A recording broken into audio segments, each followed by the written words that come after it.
Welcome to MarTalks, the #1 podcast for e-commerce and marketing applications. MarTalks is devoted to covering the latest technology developments that drive the global commerce ecosystem from advertising to last mile. Enjoy all of our content at rosensteingroup.com/MarTalks-podcast. Hey, welcome to MarTalks. I'm your host, Darrell Rosenstein. You're in for a great episode today.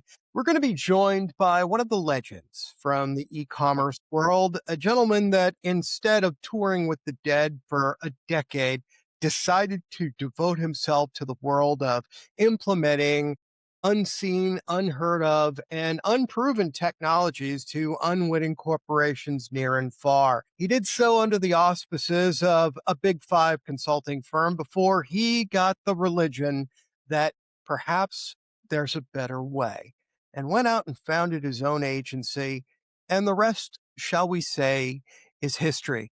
Now, this might be before the word e-commerce existed. It might be before it certainly was before composable and AI, but yet this man still refuses to stop adding value. Rich Lyons, it's such a pleasure to have you with me today. Thank you, Darrell. I appreciate it. It's great to be here. Thanks for the kind intro. And yeah, you and I do go back a long ways. There's no question. No question. Yes, we are historic creatures in our own way. And I'm really glad that we're ambling out and about again instead of in some fossilized shop talk display. Good to have you. Good to have you. Well, I'm going to ask the big questions first. What the heck was going through your head, 30 years ago when you decided that commerce and digital transformation were the bee's knees to you and you got into it? Well, it's kind of a funny story. I think, I went through the .com boom and bust, right? Like I started at Whitman Hart, and then we bought US Web CKS and became March 1st, billion-dollar company, 10,000 employees, went bankrupt 1 year later, got bought by Flip at Divine, worked at Divine for a couple of years, then same thing, billion-dollar company went bankrupt. I found myself without a job for the first time in a long time. Because you imagine I got the phone call, like, take your Aeron chair and take an HP printer and roll it out to the lot because we're closing the doors. Today's the last day and we're closing up. So, I didn't think I was ready. I always knew I wanted to have my own firm, but I wasn't sure at that moment in time in 2003. I started interviewing. I was like, well, maybe, we could buy some of the assets of Whitman Hart and still roll it back. And so I was doing all this interviewing. And in the meantime, I hung a shingle, Lyons CG, Lyons Consulting Group, and I started doing body shop because I had all these customers and I knew all these consultants, and people were calling me, hey, you can remember back in the day, I need an AS400 RPG programmer. I need a sign-on programmer. I need an SAP FICO person. I'm like, I know someone, and I call them and they're like, I need $80 an hour. And I call the client, I'd say, how about $100 an hour? And so I just started doing that. Well, I thought I was going to find another job, and then eventually kind of got smart and was like, well, let's make a run at this. I hired Dave Barr, and we made a run of it. Another notorious, e-commerce underdweller, Dave Barr. Yes. Very good. Good for you. Good show. Good show. Now, you lived through US Web CKS. I remember them trying to stand up Blue Martini at Levi's and the nightmare that it was. And for everyone that lived through that disaster, I did eventually order my custom pair of Levi's, since I didn't sit in the hot tub that they had at the time in Union Square there in San Francisco. But, that was probably the only transaction that was successful after 2 weeks of trying. Anyway, you witnessed the .com crash, demandware, now the rise of composable commerce, and of course, our most recent love child, the AI world. What patterns, if any, have you discerned from all of these movements not being the wrong kind of movement? Yeah, it's funny because you do kind of get used to the ups and downs, right? You get used to, the big runs, and then you get used to the crashes. I mean, the .com, it was crazy. Like, people were so anxious to get online. It wasn't even really, it was just starting to be e-commerce back then, right? And people were let's go, let's get online. Like, I don't care. Just, we want to be first to market. And then, you get ready for something to crash after that. I mean, you and I talked about it. If you go back to Y2K, like there was such a run on business, like everything's going to fail and all the power plants are going to shut down. And we were changing, 2-digit dates to 4-digit dates, and everything was going crazy. And then the next day, January 1st, 2000, never heard about it again. So it's kind of like, we were peaking and then we went down, and then we kind of hit it again when the banks crashed, 07, 08. Once again, everything goes down, but then everything comes back up. COVID, everything went up, but then you got to expect it's going to go down. So if you look at the trends, when you see an up, you got to expect it down. It's not going to go up forever, especially in these markets. And people are going to pull projects in really quickly, but that just means they're not going to do another project for a while. So I think that's one thing I learned, not to panic. The markets do readjust, something new comes, and we've seen other, here's a crazy trend that you'll laugh at. Like, we've watched companies come and go as well. Like, a company will come in and grab the market and then decide, well, we don't want the small customers anymore that got us here. We just want big customers. And then someone else gets to sneak right in and take all those customers. Then they sometimes do the same thing and leave another gap for someone to come in and grab kind of that middle market, which there's a lot of customers. So, I mean, we do see trends. You and I have been around long enough to see some of these very interesting trends, and not to panic. Keep your towel handy. You got to know where your towel is. That's a very important lesson. And that whole Y2K thing, I'm still trying to get rid of the 2 tractor trailer loads I have of saltines and peanut butter. I mean, that was just, that was poor foresight on my part, but the world was coming to an end. So I still have my generator. I had 2 young kids, so literally, I still have the generator. It actually is a nice thing to have. But yeah, I have some gold coins still that I bought. I mean, everything was going to fall apart. We were going to go back to chaos. do your kids like crackers? There is. I after working with startups for 30 years, I'm still amazed at how many startups forget to stop dancing with the one that brung them in mid-market.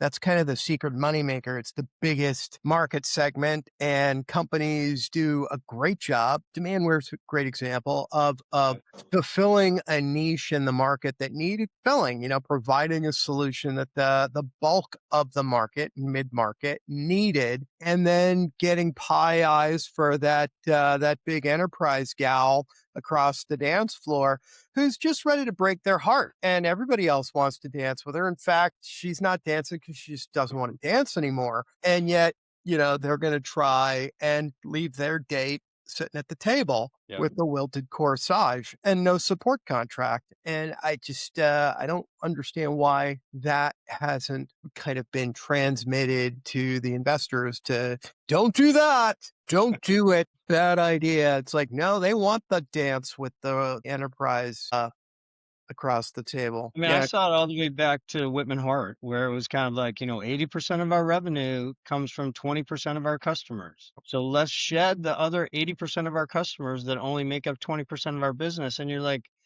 it's great on paper, but the reality of it doesn't work. Like, those 80%, those happy customers are what allows you to get the big 20%. You can't throw away the smalls that got you there. I've seen it happen over and over and over. Yeah, I think that there's certainly a desire amongst any founder, amongst all founders, to be recognized. And part of the way you do that is you put that big fat logo that everyone recognizes on your website or in your press release. And it's easy to become besought with that logo, but it's just a customer, and it could be the least profitable customer you ever land. It's certainly the most maintenance intensive, and it's just like if you're a startup, we talked about this before, partnering with a big 5 firm that you think, oh, this is fantastic, I've made it. It's like, yeah, that's great, until your entire management team is booked on a trip to New Zealand for 2 weeks, wooing a client that you never land, and everything else grinds to a halt back home while you're fulfilling your obligation to the big 5 firm. So when you were building Lyons Consulting, what did you look for first in the wonderful people you did select, I believe they were wonderful before they arrived there. They were certainly wonderful after they left there. But when you were building Lyons, what was the first thing you looked for in your people that wasn't on the resume and was not a technical skill that you could say, sit down here and tap this out for me? Yeah, I think this evolved over time, honestly, but I do think once we got going, like we were really looking for, and it's hard to assess, but you've done it for long enough.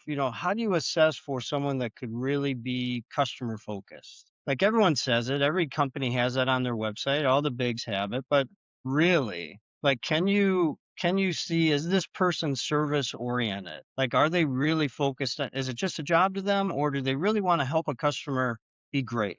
Like we always talked about maximizing potential. Like, can we help our customers maximize their potential online? That's a big statement, right? But how do you assess that in a person? Because I would tell people about, like, listen, every interaction with the customer matters. Like we want to be 100% referenceable for our customers, for our prospects, even the deals we lose. Would they say, we had a great experience with Lions. We didn't go with them, but it was a great experience. So when I would talk to people, I'm like, yes, you're not in sales, you're a developer, but that email you send, that conversation you have, everything makes a difference. And can we start assessing this kind of concept of being customer focused? Yeah. How do you spot that lead architect who's brilliant, clearly impresses you with their capabilities, that is not in a fit of passion going to tell a CTO from a client that what they're proposing is absurd and he wouldn't waste his team's time even trying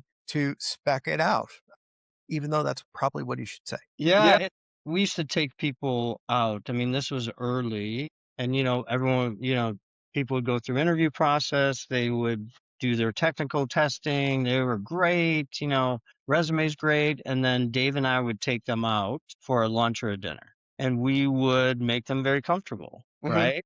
We're buddies, we're friends, and we would see what would happen. Have a glass of wine, whatever. I don't drink, but Mhm.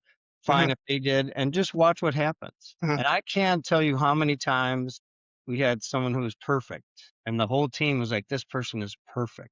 And we get out to dinner and they get loose lips and they just start telling stories they should never tell me.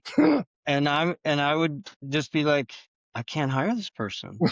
They are going to be in front of a customer representing me, and we can't hire this person. And everyone else said hire them.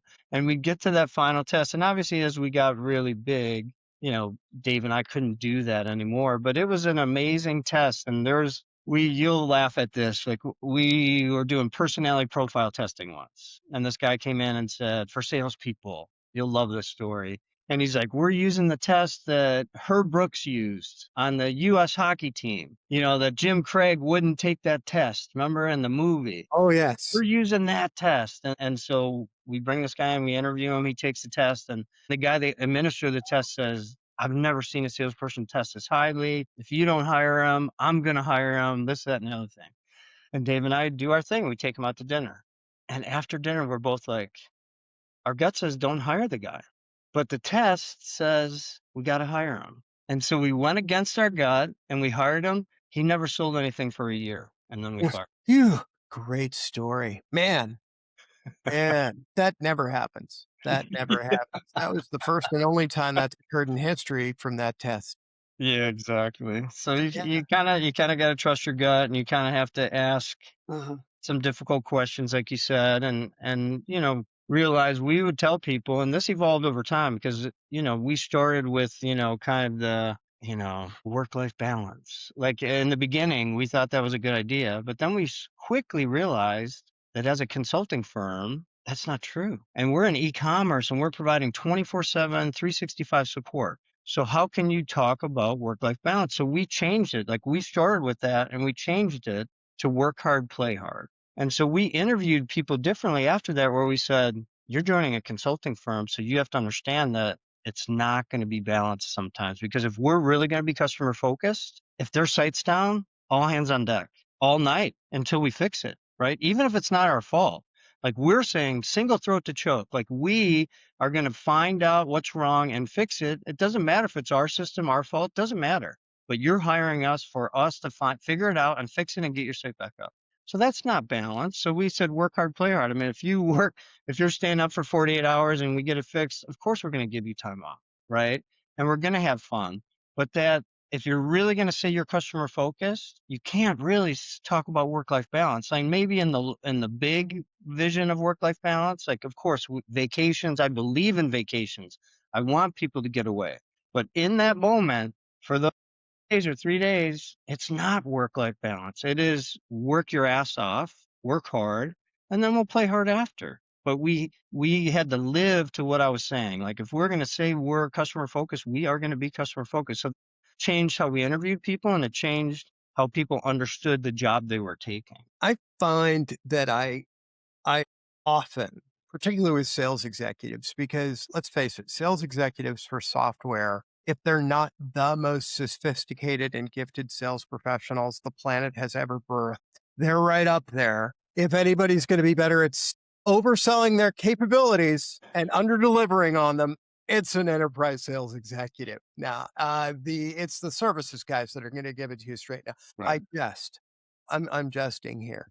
Yeah, they often require the same question to be asked of them 3 different ways in 3 different settings in order to Yep. get the right answer. And then also I use Colby to really understand how is this person set up to make decisions in the first place, so I can really craft the question around this is how they instinctively want to solve the problem. Let's see if they're trying to BS their way around that and how they answer the question. And that, in the end, I could tell a board, it's like, yeah, this core capability has been validated or not. But you can't just rely on that test. No. It's a good foundation, and probably after a couple interviews, you give them the test. You don't give them the first. Like it's like, you don't know. Do I really trust the test for everything? No. So I'm glad that you used human intelligence. It is at this point still superior. It is. And we'll see about that next week when Claude comes out with its next iteration. But I'm not feeling terribly threatened yet, having been programming with it for the last couple of months. When you say, this whole work hard, play hard thing, what do you think of the whole 996 buzz that's circulating through the ranks of leaders in Silicon Valley? They're looking at the 996 as the new standard work ethic. And at 9 to 9, 6 days a week. Sounds like a recipe for disaster to me. What do you think of that? I mean, if you want to burn people out, I guess, right? Like, and I think it's putting the cart before the horse, to be honest. Like, if you inspire people and they love what they're doing and they really are focused on serving a customer, maybe some of them want to work 9 to 9, not forever, but maybe some of them love it. But then you have other great employees, great people who have families, and maybe they only do work, your 8 to 5 or, 9 to 6 or something, but they're still committed and they're trying to make a difference, right? And there's no faulting that. Not every person buys in fully, to a vision and they're going to do everything. And people go through phases too, different phases of life. So I think it's individual. And I think if you're going to say in your culture that you value people, value your customers, but also value your people, that's an individualistic thing, right? You have to see who that person is. And they could be great 9 to 5. But you don't put them in the support organization that's, 365 days a year, right? 24/7 by 365, and you don't but that's okay, right? And other people are like, I'm all in. I just want to work like crazy. I want to bill more hours than anyone in the whole company because I want the bonus for the most hours billed and I want the recognition. That's awesome too. They've expressed a desire. They've got the bandwidth for it. I mean, we're going to go way back. I remember there was a run, forgot which hosting company it was that built an Israeli designed server farm right in the middle of Palo Alto it was tank proof. They said we could take a tank round in this because we've got a lot of companies that they're worried about tanks trying to take out their data center in Silicon Valley. It's a dangerous place. Anyway, they were all Solaris, and I was hot placing Solaris administrators. And I'll tell you, maybe 1 out of 100 wanted to carry that pager to do the Yeah. 24/7 thing. 1 out of 100. The rest are like, no way, man. So it's self-identification. You got to listen to what people want. Maybe somebody gets after they've worked with a few customers, they're like, I have to do this all the time or I'm not going to be happy. Like, if you find that freak, by all means, build a Hire team. them, yeah, and then you need to make them take vacation. Those are the type of people you're like, "No, you have to take a vacation." You Like, need you to go need home. to get away. Yeah. You need to take a vacation. Please take a shower first. And always a fun conversation. During the warranty period, hey, we've got an issue we were hoping you'd help us with. And we had a couple of those. Those are fun. Wow. Wow. Oh, the good old days. Yeah. So now all of our listeners who are your legion of fans are waiting on this question. And we're going to get an answer today. Who was your favorite hire? That's like an impossible question, right? I'll give multiple answers. I'm How not going about to show you the board, but we've got some odds here. I'll give you multiple answers because, I mean, Dave Barr was my first hire. First out of the box, right? Dave worked for me at Divine. I hired him into Divine. Then he went to the new Whitman Hart without a dash, when I was kind of trying to figure out. And then first hire, business partner, So, I mean, how could I not give a shout out to Dave? He was one of the best hires I ever made when I was at Divine. Like, he came in with a business plan. He knew what he was going to do. He was a recruiter, so he understood that business. Then he became a salesperson. I mean, buttoned up. Here's my plan. Here's my metrics. Here's how I'm going to make it like no one's business. So Dave Barr, awesome. Biggest, kind of risk on a salesperson, Oscar Faraday. Oscar. Risk reward. But just the fact that he came in, kind of sight unseen, we gave him a chance. He earned our respect. He, exceeded expectations. Amazing hire, right? Game changing to the business. When we hired Norma Lisi as our COO/CFO, changed our whole business. You know why? Because Dave and I could then go sell. And we built a sales team and we couldn't afford Norm. And we knew that. But we needed someone to get our delivery process tight so we weren't pulled back into deals, and let's make our quoting be spot on and let's do KPIs. So Dave and I could go crazy selling, build a real sales team, and then help those people sell. When that happened, our growth accelerated. We decided we're only going to do e-commerce, and we took off right after the bank crash, right? And then I'd say the other thing was account management. Like, we were we had salespeople, but we didn't have account managers, and the salespeople were trying to be the account managers, and we were in this weird situation where let your hunters hunt, but then who's managing the accounts? And the project managers, that's not really their job to manage the account. So we took a flyer on, let's try account management. So we hired Katie Dunlop, and Katie killed it. Killed it. She and I traveled around. Her goal was to never have a customer call me, that they would call her. Right. And it's funny, the personalities, because this, the hunters, like, I'm more of a hunter. I didn't want that call. I don't want the unhappy customer yelling at me. I would be like, take the voicemail, let them cool off for a couple days, and then call them back. Right. But someone like Katie, she would never make a cold call. She's like, I'm not a salesperson. I'll never make a cold call. But you introduce her to someone, then they're best friends. And when that call comes in, she calls them immediate back. What's going on? How can I help you? Let's go. Like, just that customer service. And so we really separated our hunters and our farmers, and it was an amazing change to our business. Amazing. And by the time we sold in 2017, more than half of our business was sold by our account managers. So we had this recurring revenue. Over 50% of our business going into a year, we had 50% of our business already contracted on our goal. Amazing, because before we had zero and we had to find it all. So, long answer to your question. The other big risk person, by the way, was Aeron Eversole. Like, there's two people. If you ask me, who would you bring into a sales meeting if you wanted to win it from an architecture standpoint? Aeron Eversole and Reagan Boone. I promise you I could probably sell anything with one of those two people. Amazing technical architects, solution architects. I mean, best in the world, if you ask. Well, there were some knife fights getting a hold of them. Yeah. After you were done, I know. Yeah, for sure.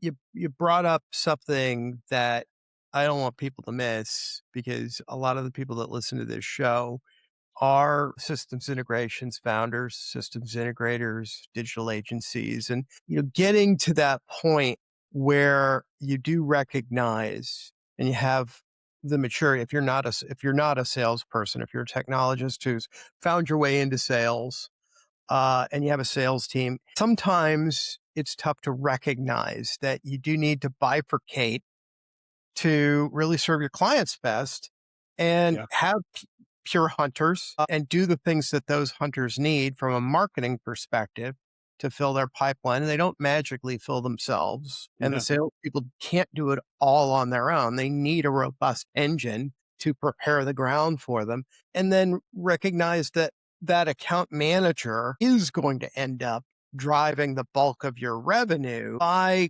taking care of the customer and expecting them to bring in new customers, new revenue that way is unreasonable. And I'm consistently baffled by how many folks don't get that they're two different kinds of people. And if you try to get somebody to do both, it's a rare, rare, rare bird that's good, that's really good about. I've been placing these folks for a few decades.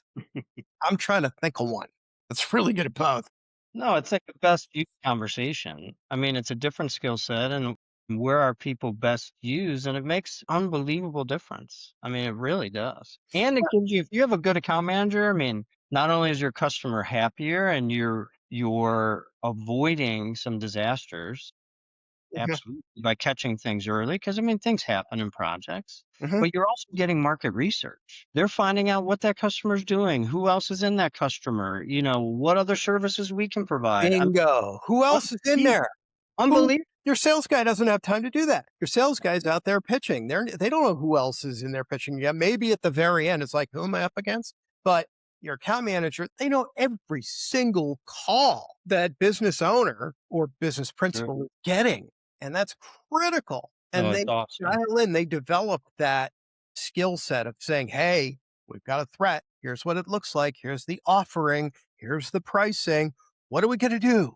Are we going to give it to them? Are we going to partner with them? Or are we going to kiss this client goodbye? What are we going to do? And the salesperson is like, oh, they're going to go. I'll just get another customer. That's a hunter. I don't That's have a time hunter. for I'll go that. find the next one. And that's Let how them the best go. use. You should turn them over and then go find the next. I mean, that's what you want your hunters to do. Yeah, but another thing, and again, Rich, this is something I've known about from talking to all the people that work for you. You are a sales guy.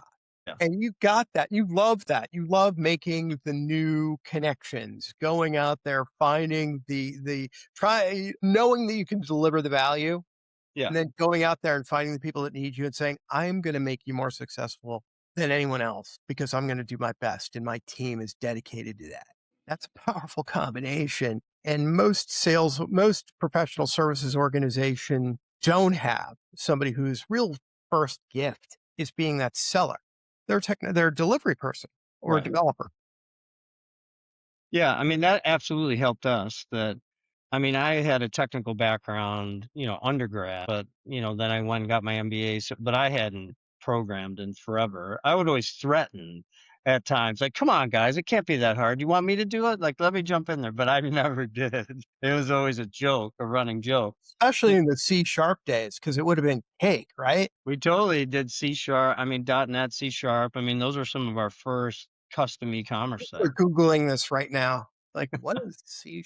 Exactly. What But I is mean, it's do run into, and you do too, a lot of entrepreneurs that are more technical and they don't understand sales. And speaking of the next mistake, they hire a salesperson that's going to be their savior, and they give them a part of their business and give them equity, and it always is a disaster. I hate to say it. I mean, it's tough, and they don't know how to run a sales team, and they don't know how to hold accountability. Like, hey, you have to have numbers. How many calls are you making? How many meetings are you having every week? It's an art, but it's also a science. You can't get away from the metrics. You cannot. I became like just maniacal about my metrics. How many dollars was I making every day? How many meetings was I having every week? What was I adding to my pipeline? What did my losses look like? And track year to date on everything. Mhm. And I made all our salespeople do it, right? And that came from the top, right? So I knew every day, like a lot of people don't know their numbers. I knew every day where we were year to date. in terms of sales. We're 89% right now, so we're behind. We're 103%, so we're ahead today. And you have to have that understanding. Again, that rigor, that ability to put numbers around selling a service, which is by nature a very broad spectrum of potential revenue opportunities. It's tough. And getting that dialed in so that you can drive your team around those metrics, it's critical. It's critical. And if you haven't done that as an owner, and you're hiring salespeople to do it for you on the fly, it's kind of a recipe for disaster. It's kind Totally. of a recipe for disaster. And you're talking to the guy who often is the one placing that first sales executive. It's like, yeah, go in and figure out what these people sell and sell it better than anyone ever has, even Right. though you don't really know if they can deliver it. Like, sure, mission accomplished, mission accepted. I'll take Easy. Sure, no problem. Well, this is going to lead us into our next most obvious question is, tell me about your least favorite hire. What was the biggest blowout that you had in terms of bringing somebody on board? And what did that critical experience teach you about judgment and culture fit and scaling too fast and, the deep scars that never heal? Yeah, that's really interesting. I think, we spoke briefly about the one story, so that's an easy salesperson story, but everyone has lived through that, where the test said you have to hire him, and this guy told me we have to hire him, and Dave and I didn't think we had to hire him, but we did because the guy told us we had to, and then, you invest in someone for 12 months and then they don't sell anything and then you have to let them go. I mean, that's a painful investment, but it happens. That's why, you hire two or three and hopefully you get one great and maybe one medium and you fire one out of three. If you can do that, that's amazing. Right. So, I mean, that one sticks with me just because I was like, when you go against your gut and then you're just like, damn it, like both of us. And then you're like, you're kind of pissed about that. So that wasn't terribly harmful, but you invest a year of time and it's really funny, like right at the beginning when Dave and I started the business, we were in an office with a friend of mine. We were literally in a hallway. There was the two of us in a hallway of his office, and then we hired two more salespeople in this little hallway. And Dave and I are good salespeople. From an industry perspective, we knew our industry. We were very good salespeople. We could serve that customer. We had enough experience where we could tell the stories. We had the references, but we were also focused on that customer and how we helped them. And if we're not right for them, we would tell them and let me find you someone else. It's just not quite right. And that's hard to do. But we hired these two guys, and I remember the one guy, I knew I could make him successful because I had the playbook.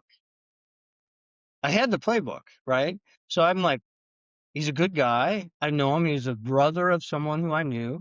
Hire this guy, same name, Rich, his same name as me. And That's bound to work. That's bound to work out. take him through the paces. Like, I know it's going to work. I mean, come on, Darrell. I know I've got the playbook. I told him everything to do. Just follow this. And then I couldn't understand why it didn't work. And it was a huge lesson for me. And the lesson was the other person has to want it. And I wanted it for him more than he wanted it for him.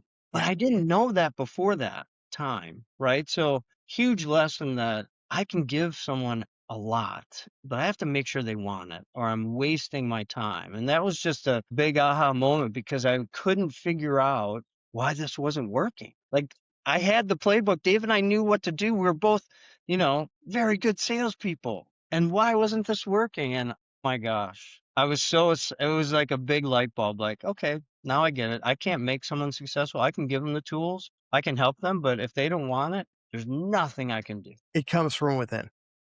Sales, it's all about self-motivation. And, it stings even more when they go somewhere else selling something that you consider inferior and they crush it because it's like, they really liked that thing, whatever it was. It's like, wow, they should have, if we just started selling lamps, he would have been huge. He would have been huge.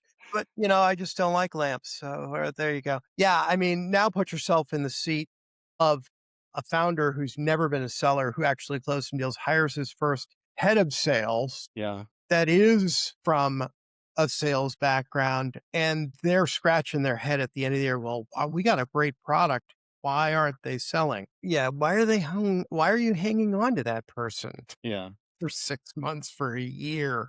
Like, come on, man. If they want to sell, you're going to know it in 30 days. You're going to know. They may not have closed a deal, but they're going to take action. Yes. That's your number one. Any sales executive, they're going to take decisive action. If they're a manager, they're going to have hired somebody or they're going to have fired somebody. Or if not, they're going to have one whale of a plan out there about what everybody's going to have to do to Yeah. sit in their chairs. And they're going to have completely changed whatever numbers you had on the board. And conversely, if you don't see that action taking place, dude, cut bait. Yeah. I mean, we did that too. I mean, a couple other examples. I mean, we at one point were like, we need to hire a VP of sales and take some pressure off of Dave and I managing the sales team. And we brought in a guy, but it was a big company guy and it was a software guy. And we knew him because we worked with him at Divine. And we weren't sure if it was going to work, but we did it and it didn't work. Didn't work at all. I mean, I had a hard time taking software sellers and turning them into service sellers. Very, very, very hard time.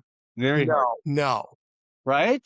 Yeah, I haven't The heard other this. way was very successful. When we were at Divine, my services guys sold a lot of software, more than the software teams did, because they're in relationship and they're finding things out. So they could sell software, but having the software guys sell a service and it never worked. Never worked. Yeah, it is a really, really tough. They're completely different sales cycles. You've got completely objective versus subjective. It's just is a completely different sales cycle and mentality. I had an interesting conversation with Travis from Commerce, and a great interviewer, I must say. You're doing fabulous, but I mean, Travis was awesome.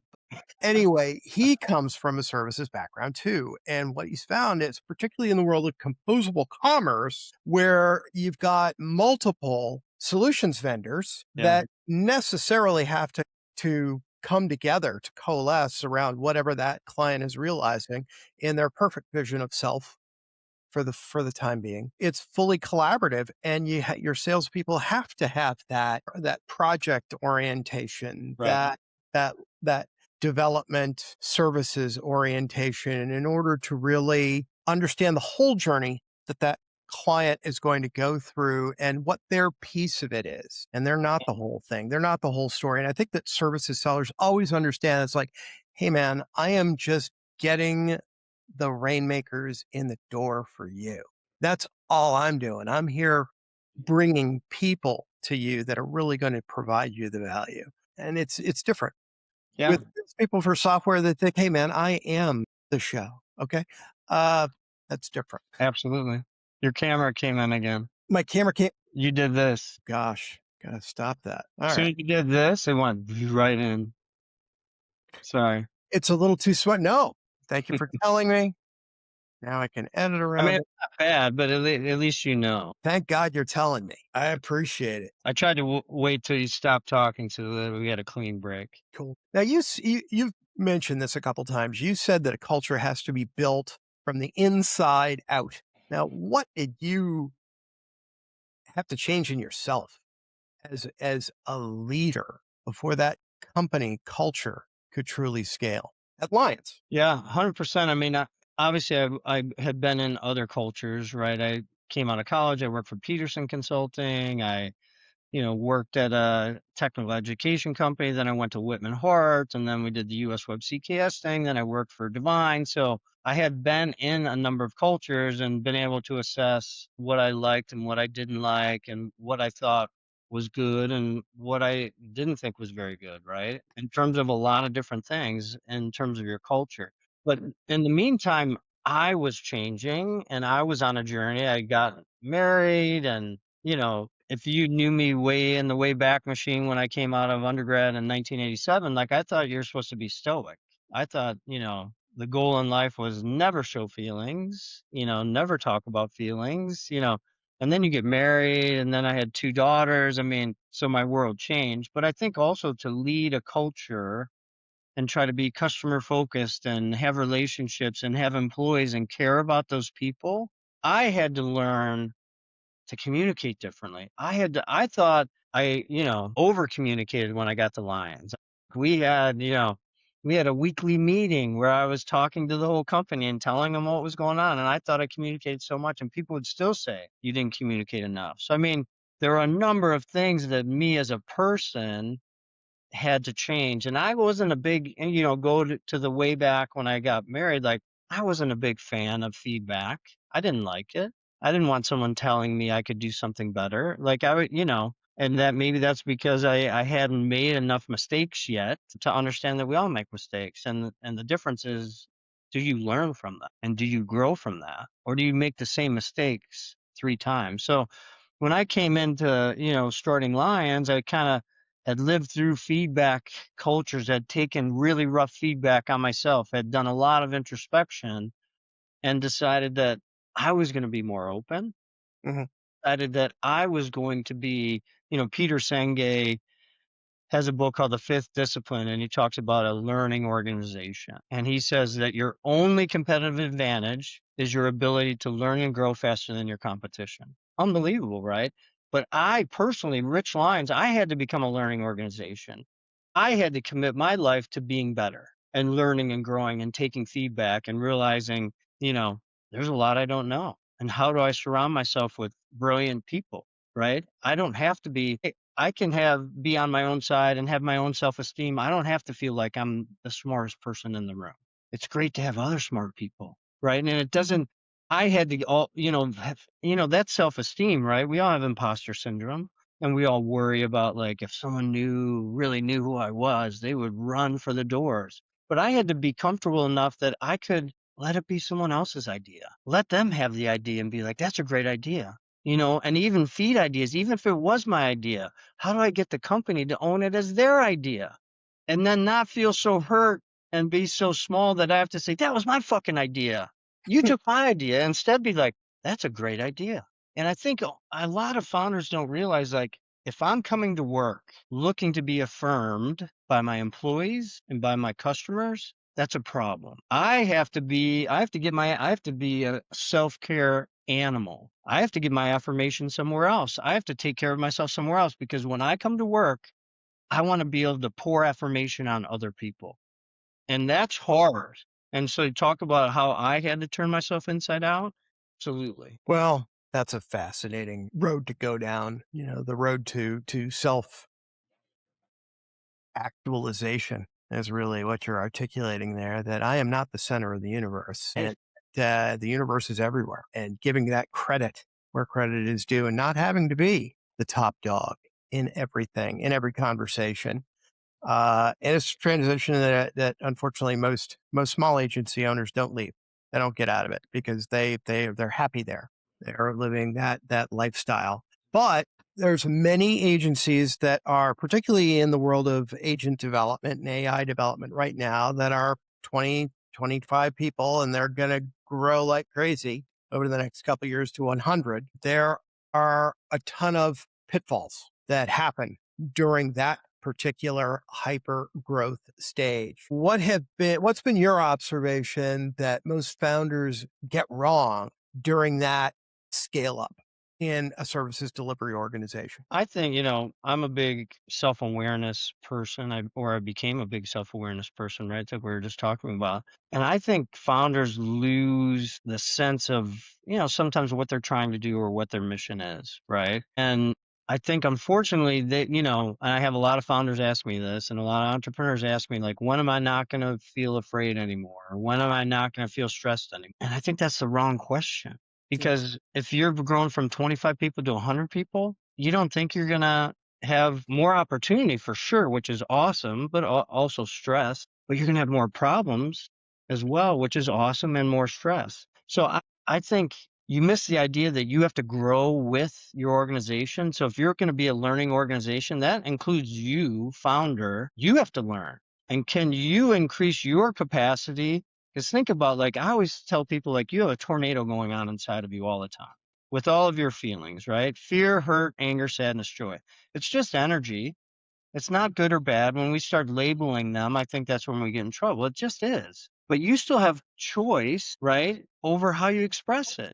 And you don't have to express it, but the awareness of what's going on, like someone hurt your feelings, someone said something, you get hooked, something happens. That's okay. Can you just be like, interesting, watch yourself. Wow, isn't that interesting? I really got hooked there. You still get to choose how you're going to be. But as a founder and a CEO, you have to kind of present yourself unconflicted consciousness that you feel like we are going to be successful. And that's not a lie, but to also know that inside sometimes you're like, I don't know what the fuck I'm doing. And I hope we're going down the right direction. But I can't say that to my people, right? But can I just be aware of it and still not create a culture that's based on fear and scarcity? Because if I let that run rampant within myself, it leaks, right? So all of a sudden you have this culture. Everyone's afraid. Everyone thinks you're going out of business. Everyone's scared. Or I think worse, ignore the fear, ignore the hurt, and then you hear that reactivity and anger, and your anger's leaking everywhere. And you don't think it is, but you're passive aggressive. It's leaking everywhere because you're not taking care of it. So I think being a CEO and being a founder, it is a lonely job. You need support. You need to talk to someone because you can't talk to your employees. You can't tell them like, wow, I don't know if that's the right thing. I mean, there's certain things obviously you can share and you can be close to people. And I've worked with hundreds of people that I'm very, very friendly with. But that doesn't mean I was telling them about my imposter syndrome because it just isn't quite appropriate. And there's a line, right? But I had to grow to your question. Like, if you're going to grow from 25 to 100, you better look at your self-care and surround yourself with great people and figure out a way that you're going to be able to manage it. Because otherwise, you're going to wreck yourself, whether that's illness, whether that's your marriage, whether that's being a parent. Like, if you want to have it all, you better take it seriously. There's a lot of founders that are listening to this right now that are going to be going through that hyper growth stage. And your message that it is lonely as a CEO is particularly relevant. And I was just wondering if very quickly you could share a couple of the self-care items or practices that you've adopted that have helped. Yeah, absolutely. I mean, I think easy ones, well, not so easy, but I'll say easy, like easy ones to prioritize are sleep. Like I remember when I first came in the industry, it was cool to say you only needed 4 hours of sleep. Like it was cool. It was like a badge of honor. I mean, come on. Now it's a joke, right? Like I try to get 7. Uh-huh. Other people try to get more. Like we just can't, right? So prioritizing sleep, prioritizing nutrition, whatever you think is self-care, whether you work out, meditation, breath work, like there has to be, like when I'm talking about coming to work in good shape, you have to do something. I mean, you have to have some expression, you have to have some routines, and it's hard when you're traveling and you're moving quickly, but can you get a workout in? Can you do something, right? Having a coach, I always had a coach, right? And it was a person because like we said, it's lonely. It was a person I could go talk to. And I kind of saw it as like a corner in a boxing match, right? You go to your corner. Sometimes you need sometimes you're cut and you're bruised and you've been punched in the face, right? And like Mike Tyson says, right? You have a great strategy till you get punched in the face. So then you go to your corner and someone reminds you like of why you're doing it. And they're holding the vision for you because you're going to forget it when you're in the midst of the battle. And then they send you back out into the ring. And other times you come to the corner and you think things are great and you're so over your skis and you're like, this is awesome. And then that coach just slaps you in the face and he's like, wake the fuck up. Like there's work to do. Like we're not done here. Like you're too excited. Right. So I think, there's a lot of things. I joined EO. I don't know if you know EO, the Entrepreneurs Party. People join YPO. I mean, EO I liked because it was only founders or at least 50% owners, We will have a link in the notes. Cool. Yeah. So that helped me. And that's where I met Norm, who eventually we hired as CEO and CFO. But it was a place to go that wasn't just focused on business because as an entrepreneur, it's your life. And they talked about the 5%. Like, can you come somewhere and talk about that top 5% that maybe you don't tell people and that bottom 5% that you don't tell people? And can you be in a safe room where you could share it with other entrepreneurs, other founders, and they're feeling the same thing as you? Because I thought I was kind of crazy, right? And you realize that everyone's feeling that way. So, I mean, I think there are things that people can do. I think later on I had an advisory board, right? And it wasn't paid. And I had, you pick your people that you want on there. Someone that's really good in sales, someone that's really good in marketing, someone that's a financial whiz, someone that knows operations. You pick people. And I think, we met quarterly, and I think the preparation for that advisory board meeting was as important as the meeting, Mhm. because we had to pull everything together. We had to think through things. We had to think about what we were going to present. And we wanted an advisory board that was going to challenge our decisions. And we'd say, here's what we decided. Tell us why we're wrong. Tell us what we missed. And we kept this list of risks, and I would present at every meeting, here's all of our risks. And this one went away, but we still have all these risks. They're not going away. We're going to talk about them every meeting until it goes away. And some never went away, so I just think there are ways to get help, and they don't have to be that hard. And yeah, it's easy to say, oh, I don't have time. I mean, come on. The busiest people always have time. They do.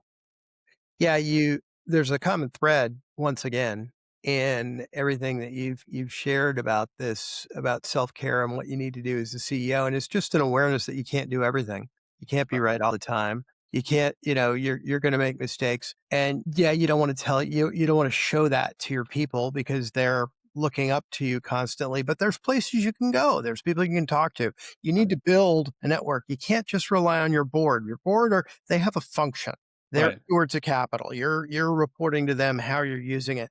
But having that group of trusted advisors, I love how you structured it, that you meet with them on a quarterly basis, just like you would your board. Oftentimes, if your board is all financial professionals that have not been entrenched operators, asking them to do the sorts of things or provide the sorts of insights that people that have sat in your chair have had to deal with is asking a bit much of them. And Right. you want to create that board. And I think that's really good advice, giving yourself that outlet, those relationships, so that you realize, wow, I am not alone. I am a freak and I am hyper motivated and I'm a bit of a psychopath, but I'm not alone. And that's Yeah. going to bleed it. That's going to show up in the company and they're going to feel better. They're going to 100%. care. You need that outlet, or it's going to leak out in the company. And I've seen too many entrepreneurs that all of a sudden they're wondering why everyone's afraid and everyone's living in scarcity, or everyone's reactive and everyone's angry. And you're like, how about look in the mirror? Why don't you look in the mirror? Yeah. Yeah. Yeah. I love going and interviewing an executive team when they're looking to hire a new CRO and just seeing the fear in Yeah. their eyes and going, yeah, this is going to be a really fun job for whoever gets it. Yeah. How do I process this? Yeah. It's get that outlet, get a hobby. I know she didn't say woodworking, so I'm deeply sad. Could be. Hobbies could be, no question. She didn't notice collecting aviation memorabilia. You're missing the big ones. You're missing the big ones, Rich. We've gone over.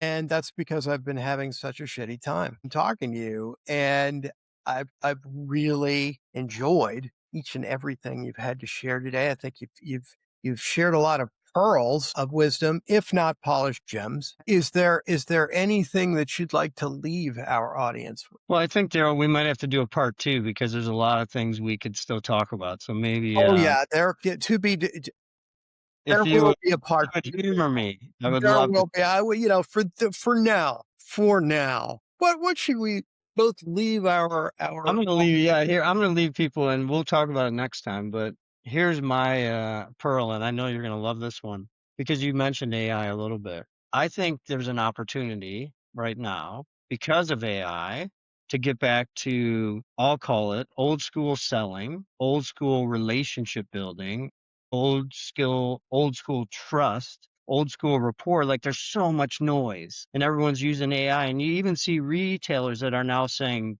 no AI, for their marketing. We're not using AI. Like we're using real people, like no AI for our marketing. And so now you have big brands doing that. And who knows how that comes down to services organizations. Maybe a service organization starts saying, no AI, we have real people and we want to have real relationships and we want to support you. And let's get over the noise. I mean, AI is great and you can use it for a lot of things, but it's not going to have a relationship. Well, I guess in some cases people are, but that's a different subject and problem. But let's talk about this, you and I, relationship. I'm trying to sell you something, relationship, face to face, look in someone's eyes, look at their body language and understand their fear. Can I put myself in your shoes? That's hard. And get out of my shoes and understand your job and how you could lose your job, how you could get promoted, and see if I can serve you and see if I could be the biggest blessing I could be to you. And AI is not going to do that. No, not ever. So say please and thank you for every time you interact with them. That's right. Rich, it's been an absolute pleasure. And thank you for joining us today. And thank you already for agreeing to come back and see it. Thank you, Darrell. It's been a pleasure. I really appreciate it. All right. And I appreciate y'all tuning in and listening to me rant and Rich preach. Take care. Thanks for listening to MarTalks, the #1 podcast for e-commerce and marketing applications. Be sure to subscribe wherever you listen to podcasts, and while you're at it, leave a rating and review. To find out more about how the Rosenstein Group can help you find the right leaders for your client development teams in MarTech and e-commerce, please visit our website at rosensteingroup.com.